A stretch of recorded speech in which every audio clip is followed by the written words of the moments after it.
1723, Kirkcaldy, Scotland. A small port town wrapped in the perennial mist of the North Sea. Here, in a house overlooking the harbor, a sickly child is born who will one day dismantle the economic machinery of empires. We know him today as the father of economics, the stoic face on the 20-pound note, the supposed apostle of unbridled capitalism. But the real Adam Smith was far stranger and far more complex than his caricature. He was the archetype of the absent-minded professor, a man who once walked 15 miles in his dressing gown, lost in deep contemplation, only to be roused by the church bells of a neighboring town. Anecdotes of his distraction abound. He famously placed bread and butter into a teapot, poured hot water over it, drank the concoction, and declared it the worst tea he had ever tasted. His lips moved constantly in silent conversation with unseen debaters. He was a socially awkward intellectual who smiled at the air and stumbled over uneven pavement while his mind restructured global trade. Yet inside that distracted mind, the Scottish Enlightenment was reaching its zenith. Smith was synthesizing moral philosophy with the gritty mechanics of daily trade, a combination no one had successfully mastered before. Modern interpreters often caricature him as the patron saint of greed. This is a profound historical error. Smith was a moral philosopher first, an economist second. Before The Wealth of Nations, he wrote The Theory of Moral Sentiments. He argued that empathy, or what he called sympathy, not selfishness, is the fundamental glue of human society. Even his most famous metaphor, the invisible hand, appears only once in his magnum opus, buried in a specific discussion about foreign trade restrictions, not as a blanket rule for life. He challenged the mercantilists who believed wealth was hoarded gold. Smith radicalized the world by arguing that the wealth of a nation is the labor and goods available to its people. He looked at a simple pin factory and saw the future of productivity. The division of labor became the blueprint for the Industrial Revolution that was just beginning to stir. Despite his piercing insights into human behavior, he remained a lifelong bachelor, living with his mother, devoted to his books and a small circle of brilliant friends like David Hume. As death approached, he ordered his unfinished manuscripts burned. He refused to leave behind anything less than perfection, taking unknown masterpieces to the grave. What remains are two books that changed the trajectory of our species. He gave us the vocabulary to understand the market, the price mechanism, and the specialized workforce. To understand the modern world, we must first understand this eccentric Scotsman. Welcome to the mind of Adam Smith. 17 years before The Wealth of Nations redefined economics, Adam Smith was already a celebrity. In 1759, he wasn't discussing free markets, but the hidden architecture of the human conscience. As the chair of moral philosophy at the University of Glasgow, Smith lectured not on profit, but on the profound puzzle of social cohesion. How do selfish beings live together without destroying one another? His answer was published in The Theory of Moral Sentiments. It proposed that our morality is not divine intervention or cold logic, but a visceral reaction he called sympathy. Smith argued that we have an innate ability to place ourselves in another's situation. We become spectators of our own conduct, judging our actions through the eyes of others. He introduced the concept of the impartial spectator, an internalized judge. It is this imaginary observer that checks our worst impulses, forcing us to act in a way that society deems acceptable. This was a radical departure from the cynical views of Thomas Hobbes. Smith believed humans were naturally empathetic, deriving pleasure simply from seeing others happy, even if we gain nothing from it. Ironically, the man who would become the icon of capitalism warned strictly against the pursuit of wealth for wealth's sake. He viewed the obsession with trinkets and status as a deception of nature. In this earlier work, the famous invisible hand makes its first appearance. But here it refers to the rich inadvertently distributing life's necessities to the poor, purely through their own luxury consumption. Smith was personally the embodiment of the absent-minded professor. He was known to talk to himself, smile at invisible companions, and once walked 15 miles in his nightgown while deep in thought. His fame from moral sentiments attracted the attention of Charles Townsend, who hired Smith to tutor his stepson. This role required Smith to leave the university and embark on a grand tour of Europe. In the salons of Paris, Smith met the physiocrats, thinkers like Quesnay and Turgot, who believed wealth came from land, not gold. These debates began to shift his focus from pure morality to political economy. Yet Smith never abandoned his moral foundation. He believed that a free market could only function if underpinned by the virtue of justice. Without justice, the social fabric crumbles. Modern readers often cherry-pick Smith's economics while ignoring his ethics, but for Smith, the two were inseparable. The merchant must have the discipline of the impartial spectator to honor contracts and build trust. It was this unique blend of psychological insight and observational rigor that set the stage for his magnum opus. He understood the why of human behavior before he calculated the how much. Returning to Scotland in 1766, flush with new ideas and a lifetime pension, Smith secluded himself in Kirkcaldy. The stage was set for the decade of labor that would produce the book that changed the world. The year is 1776. While cannons roar across the Atlantic in the American colonies, a quiet revolution begins in a Scottish study.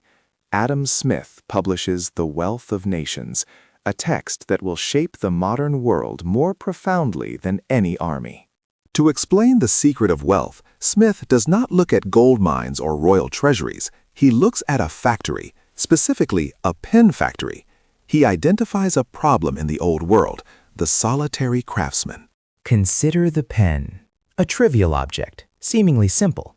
Yet, for a single person to manufacture one from raw metal is an agonizingly complex feat of engineering.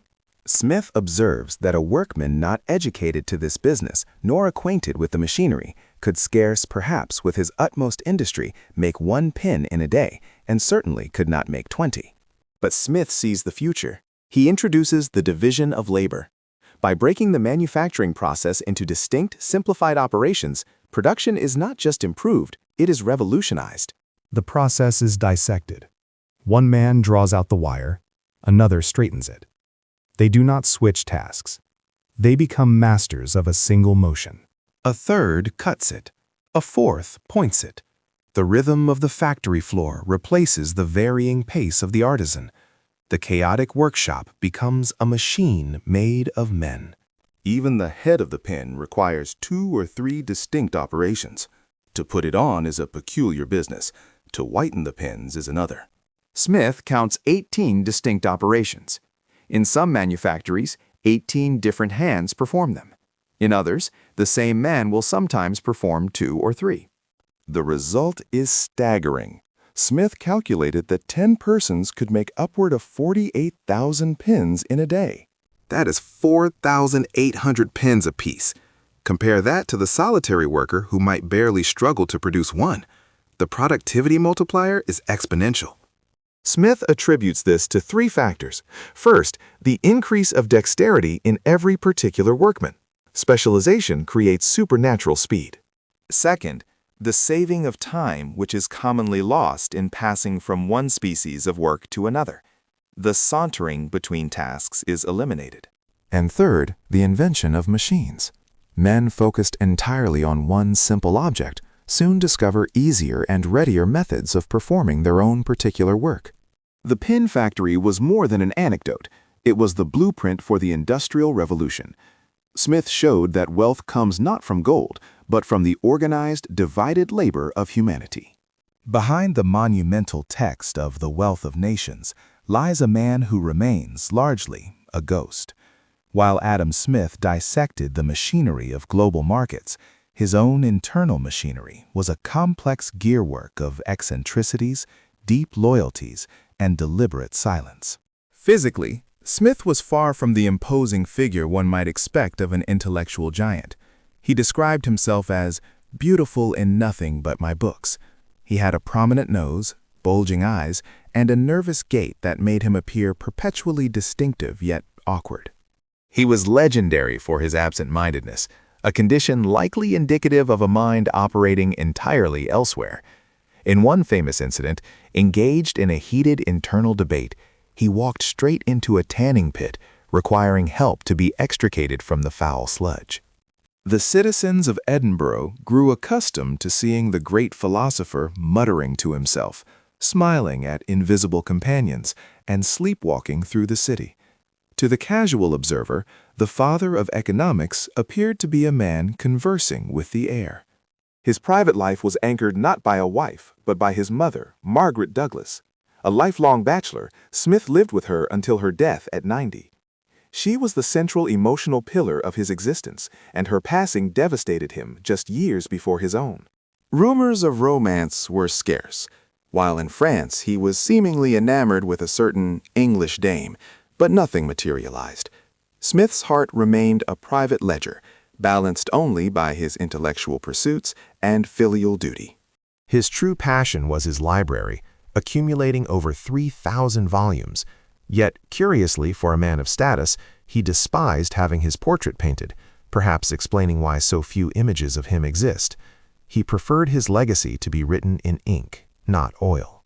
In a supreme twist of irony, the champion of free trade spent his final years as a commissioner of customs. He took the job seriously, enforcing the very tariffs he argued against in theory, even burning his own clothes if they were suspected of being smuggled. But the greatest secret he kept was the content of his unfinished works. As his health failed in 1790, Smith became anxious. He ordered his executors to destroy 16 volumes of his manuscripts, refusing to leave behind anything he deemed imperfect. This act of intellectual self-immolation was driven by a perfectionism bordering on obsession. He told his friends he had done very little compared to what he intended, a staggering statement from the author of two of history's most influential books.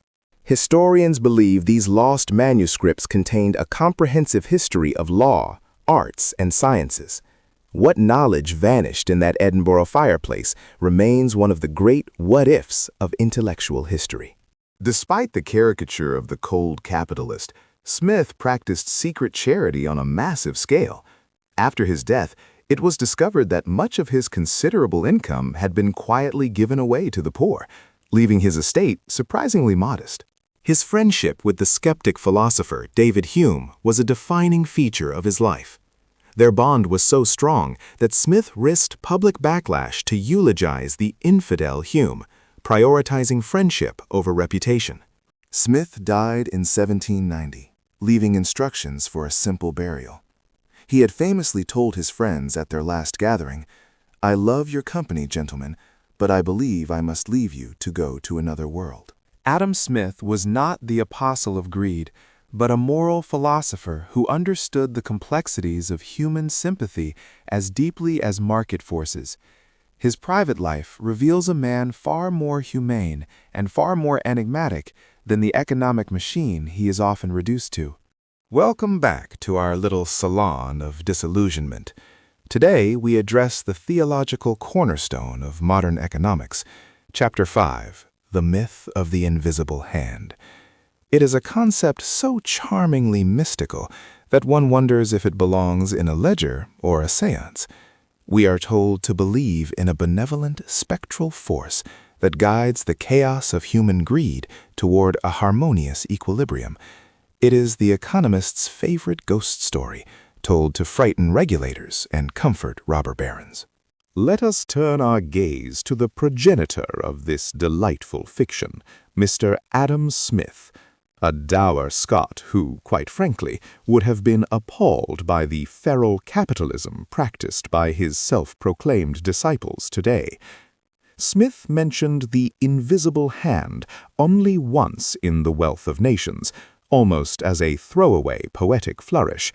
Yet modern libertarians clutch this metaphor with the desperation of a drowning man clinging to a piece of driftwood, insisting it is an immutable law of physics rather than a hopeful observation of 18th-century pin factories.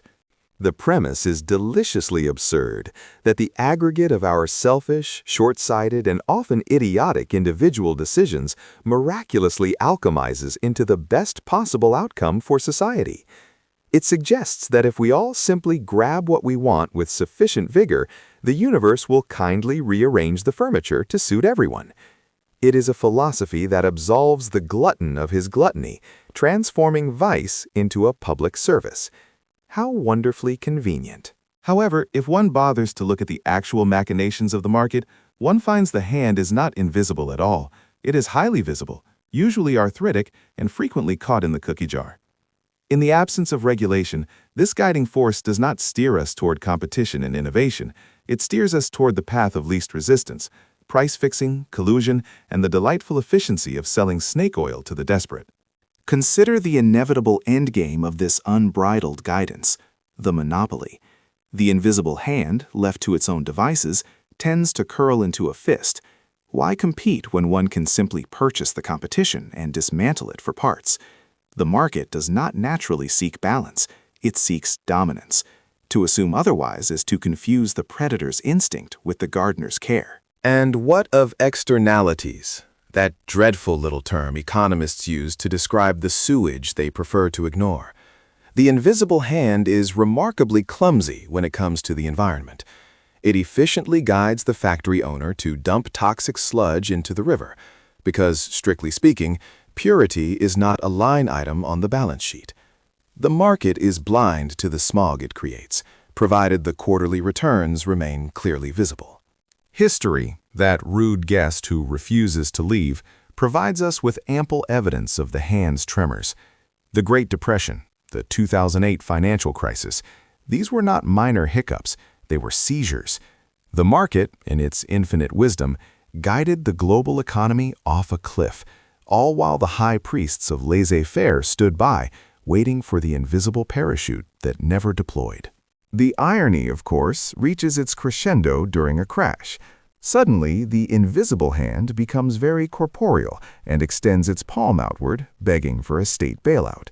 The rugged individualists of the banking sector, who preached the gospel of self-regulation, are suddenly quite fond of the government's visible hand when it is writing them a check to cover their reckless gambling debts. Ultimately, the myth serves a singular purpose: to justify the architecture of inequality.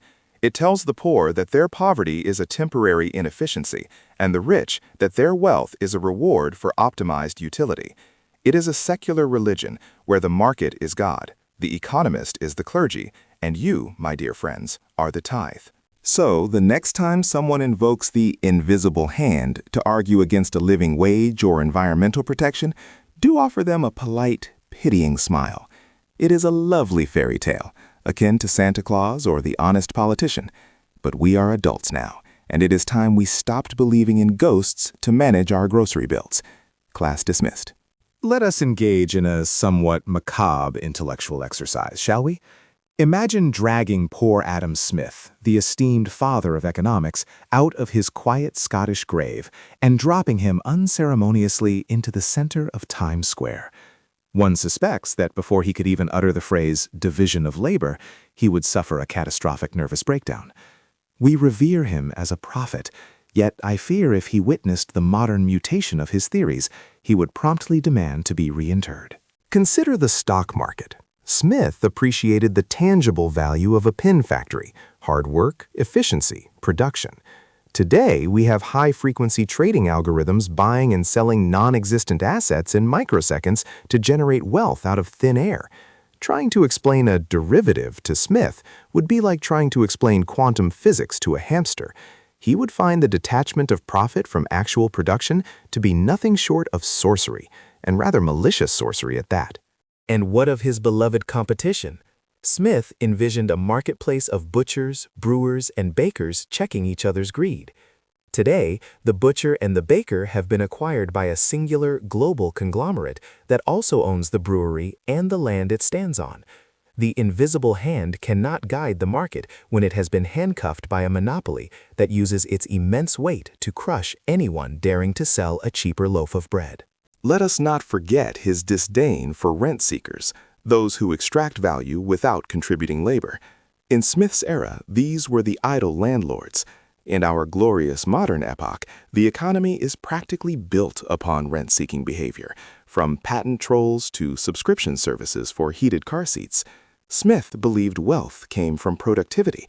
We seem to believe it comes from owning the deed to someone else's necessity and squeezing until they turn blue. Then we have the grotesque theater of the gig economy.